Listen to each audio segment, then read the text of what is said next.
Aquelas fotos, né? Aquelas imagens que você selecionou aí, Gil e Arthur, para nós conversarmos a respeito dessa questão do emocional.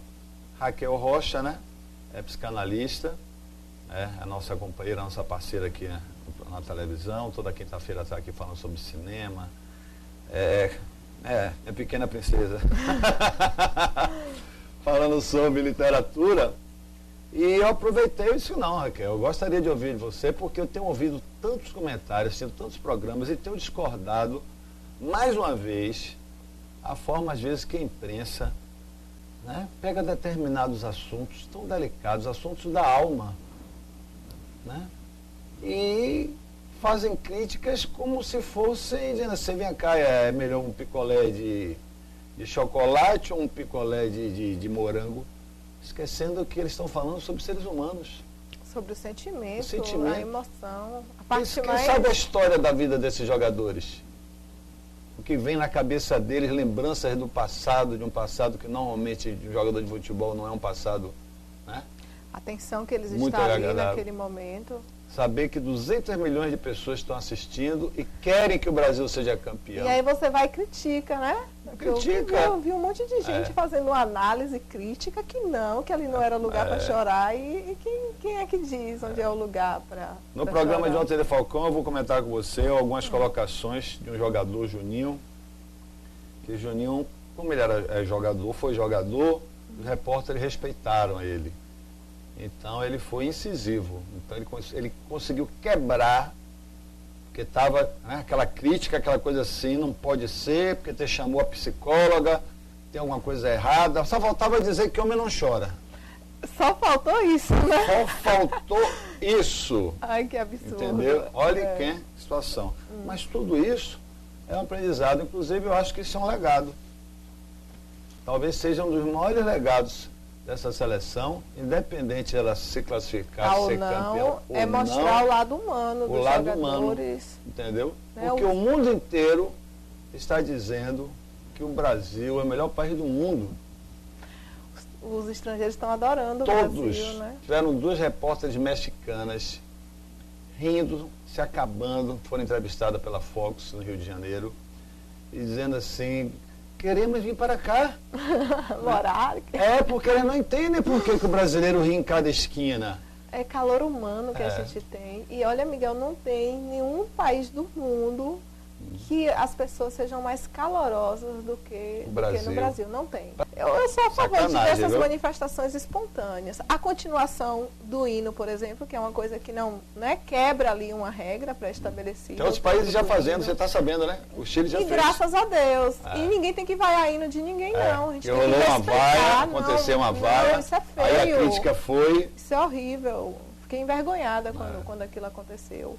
A gente tem que respeitar o hino do outro país se a gente quiser que respeitem o nosso. E nós fizemos história, porque isso agora vai virar lugar comum. Vai virar, e é muito bonito ouvir o capela, hino. Nossa, a capela é o momento mais bonito. É lindo. Cadê as fotos, Arthur? Tem como colocar aí?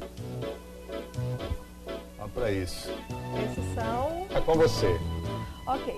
Júlio César e o Davi Luiz. Baiano Davi Luiz. O choro, Miguel, ele é a expressão uma das expressões mais antigas da comunicação humana. Pode voltar, volte a imagem anterior, por favor. Serridier da Costa do Marfim, né? Volte a imagem anterior, por favor. Vamos deixar aí porque são atitudes diferentes. Um está gritando, o outro está se contendo. E o outro está se contendo. Se contendo. É que cada um realmente expressa suas emoções de forma diferente. Falar só sobre o choro em si um pouquinho para a gente conseguir compreender como é que se dá esse mecanismo no emocional, Miguel, de cada pessoa. Existem estudos dizendo que o choro veio antes da linguagem, que o choro é uma forma... O bebê... Antes da pessoa, mas na própria evolução humana. O bebê já vem antes da linguagem, o bebê se comunica através do choro. Mas levando em conta a teoria da evolução humana, o choro veio antes da linguagem, que era a forma da pessoa comunicar ali que estava sentindo dor, que estava se sentindo triste, se sentindo mal, quando ainda não existia a linguagem. E eu vi um artigo numa revista científica e o título era assim, o choro nos faz humano. Eu achei belíssimo o título, E por que o choro nos faz humano? Porque o homem é o único animal que chora por emoção. Por emoção. O único. Sabe? Os animais, eles lacrimejam como a gente lacrimeja o tempo todo, que é uma forma de umedecer o globo ocular. Globo ocular. Né? A gente não pode, senão é ele... fisiológico. É fisiológico. Então, isso os animais têm. Mas chorar por emoção, chorar por tristeza, chorar por empatia, porque o outro está chorando, isso é um ato inerentemente humano. Humano. Isso. Eu pensava que os animais chorassem. Não choram. Nossa. É possível eles raramente verterem lágrimas em momento de muita dor física. Mas não é o choro emocional. Porque o jogador ali está chorando, ele não está sentindo dor. O que ele chora é o sentimento, é o choro do sentimento, mesmo, né? De alma. Isso é inerente do ser humano. Vamos ao intervalo comercial. No próximo bloco nós vamos continuar conversando sobre esse assunto. E essa coisa de homem chorar ou não chorar, Miguel... Essa foto aí. Na própria mitologia grega, a gente tem os heróis Aquiles e Agamenon, que na literatura consta que eles choravam. Então, isso foi uma coisa que foi desenvolvida... Na mitologia? Na mitologia grega. Com as sociedades patriarcalistas, que o homem é o centro de tudo, de que o homem é o forte, é o dominador, é o poder, e já que ele está nessa posição... ele não pode chorar, mas isso foi uma coisa criada por algumas sociedades e é um pensamento arcaico. Homens e foi fortalecido através do tempo, na Idade Média, a igreja... E reter o choro, assim, a gente tem registro de que diversas doenças psicossomáticas, elas são originadas a partir da repressão do choro. Sabe? De todas as vezes que você pode sente desencadear. De vontade de chorar e não que pode gerar até câncer. O câncer, ele tem um fator somático. Emoções Tem retidas. sim, porque todos essas emoções contidas, esses bloqueios, eles levam a uma tensão, a um estado de estresse, diminui a imunidade do corpo e aí dá espaço para quê? Justamente para essas células malignas atacarem. Então, tem um componente psicossomático forte. No câncer, sim. E em diversas outras doenças tem... Eu nem falo. Você tem está em depressão, síndrome de pânico, aí vai ser uma festa. A repressão do choro. O filósofo romano Sêneca, ele já dizia que chorar é um alívio da alma. E eu vejo muito isso, as pessoas depois que elas choram e desabam, aí elas falam assim, eu estou me sentindo mais leve. A sensação realmente é essa. Leveza, de que você tirou um peso ali que você estava carregando a partir do momento que você chora. Só que esse se sentir mais leve também, Miguel, também leva a se sentir um pouco mais cansado. O choro, essa descarga emocional, esse descarrego, ele leva a um cansaço físico mesmo. Você fica um pouco... Mas que pode levar para um descanso. Que pode levar para um descanso, e depois de regenerado do descanso, você retorna com força. E aí a discussão é essa. A questão não é se eles devem chorar ou não devem chorar, e que isso é uma coisa que só diz respeito. É muito individual. Talvez na hora do jogo ali, antes de bater o pênalti, não seja o momento ideal para eles. Mas se eles chorando ainda conseguem bater o pênalti, ótimo, né? Quem somos nós para criticar? E não teve isso ainda. Mas o ideal é que esse trabalho deles poderem falar, fazer essa catarse, dizer o que sentem, tivesse sido feito realmente antes deles entrarem em campo, né? Individualmente com cada jogador, e como é que você está sentindo, como é que está a tensão, como é que está a expectativa. É o que o pessoal chama disso, do pai Filipão, que é a seleção brasileira, justamente...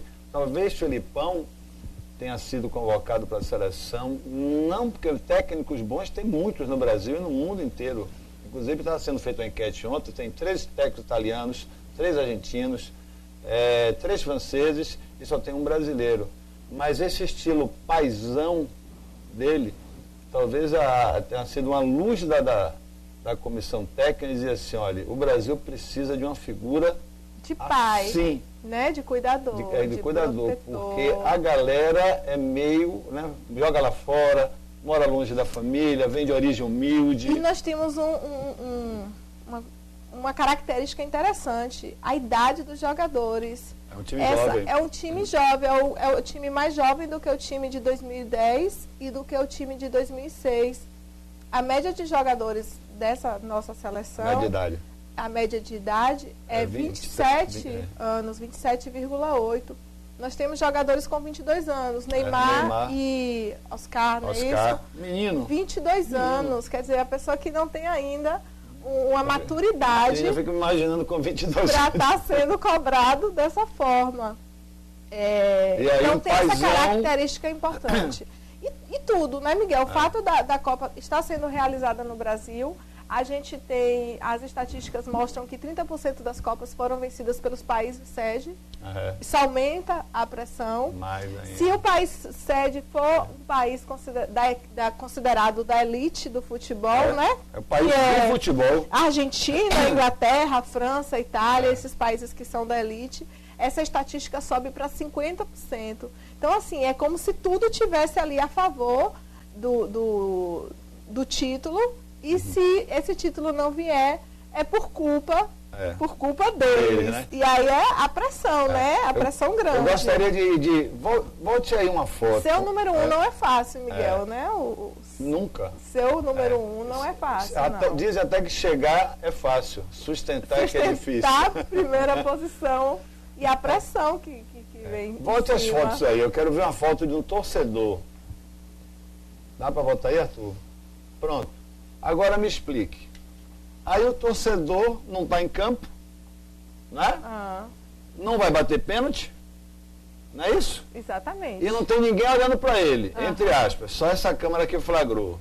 Não sabia. Por que ele está chorando?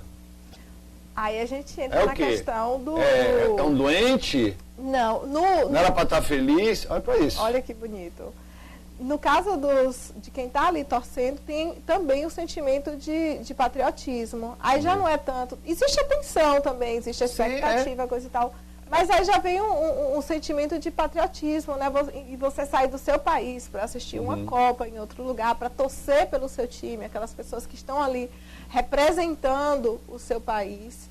E quando eles estão entrando em campo, você ouvir o seu hino. Tem isso, quando a gente está em outro país, a gente fica mais sensível às questões da nossa nacionalidade. Você ouvir o seu hino sendo tocado no estádio ali, isso traz uma emoção muito grande. Imagina a pressão. Eu li que eles estão muito preocupados assim, em ser o novo Barbosa. Que Barbosa foi o culpado, né? Considerado culpado por ter perdido o título de 50, é isso mesmo? Ele foi, e aí... 11 jogadores, uma comissão técnica e reserva, porque ele era o goleiro. Todo mundo foi o culpado. E quando você vai para uma disputa, principalmente de pênalti... Japonês chora? Japonês chora. Eles são mais contidos. Apesar que eu vi o japonês se debulhando. Mas a imagem que o mundo vende é que eles são muito equilibrados. São racionais, equilibrados. São equilibrados. Olhe para isso. Eles têm um autocontrole muito grande, esses povos. Mas choram sim, são humanos, né? Quanta coisa boa essa Copa vai mostrar. E a gente tem que parar para pensar, coitado dos jogadores, eles têm que saber que errar é humano. Errar não pode transformar eles em vilões, errar não pode transformar eles, né, em bode expiatório. Eles são seres humanos e seres humanos erram. Alguém tem que ganhar, né? E se eles aceitarem, e alguém tem que ganhar. Se for a gente, ótimo.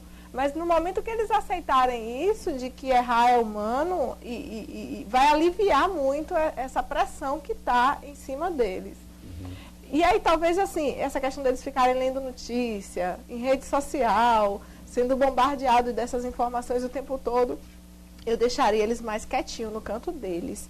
Nada de internet, nada de rede social, não fica vendo notícia sensacionalista. Vamos, todo mundo recebe visita de esposa, mãe, filhos aqui para tirar um pouquinho o foco do jogo. Vamos todo mundo fazer yoga.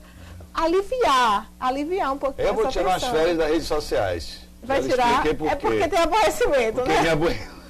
Tem horas que você realmente tem que se preservar. E esse é o momento dos jogadores serem preservados um pouco. Sabe? Isolado de todas essas informações, essas cobranças, essas críticas. Eu quero uma resposta agora técnica sua, que eu vou perguntar, não é antiético. Por quê? Porque teve um psicólogo que foi consultado, foi entrevistado e ele foi super franco. Né? Ele disse, houve um grande equívoco na formação da comissão técnica, que foi não deixar um especialista nessa área, que poderia ser um psicanalista, todos os dias, psiquiatra, continuamente, diariamente, observando a cada um dos atletas e da comissão técnica também. Com certeza. Porque já tem gente dizendo que a culpa é de Filipão, porque foi Filipão que disse que o Brasil tinha que ser campeão. Que não aceitava nada menos que o campeonato. Isso é mais uma pressão. Ontem ele chutou o pau da barraca. Ele vou dizer o nome aqui, ele mandou todo mundo pro inferno ontem. Porque começaram já... Rapaz, o que é isso, rapaz, que acontece com o ser humano? O ser humano prefere futucar, buscar o caos, na sua maioria das vezes. Não é aquilo que tem no Pequeno Príncipe, que é mais fácil julgar o outro, mas fazer o julgamento sobre si mesmo é difícil. O que a gente faz é apontar o dedo o tempo todo para o outro. Felipão rodou a baiana ontem. Ele foi realmente criticado por essa frase. E Miguel, que países... Ele perguntou o seguinte, vocês queriam que eu dissesse o quê? Que a gente quer o segundo lugar? Não, a gente não quer o segundo lugar, né? Entendeu? Não, isso é um sentimento geral. Ele fez, eu só fiz externar aquilo que está dentro de todos nós. Aí ele disse que saiu perguntando a cada jogador, eu tenho culpa nisso? Fui eu que coloquei isso na sua cabeça? Aí todos os jogadores, não, paizão, não, Felipão, não tem nada a ver, tal e tal e tal.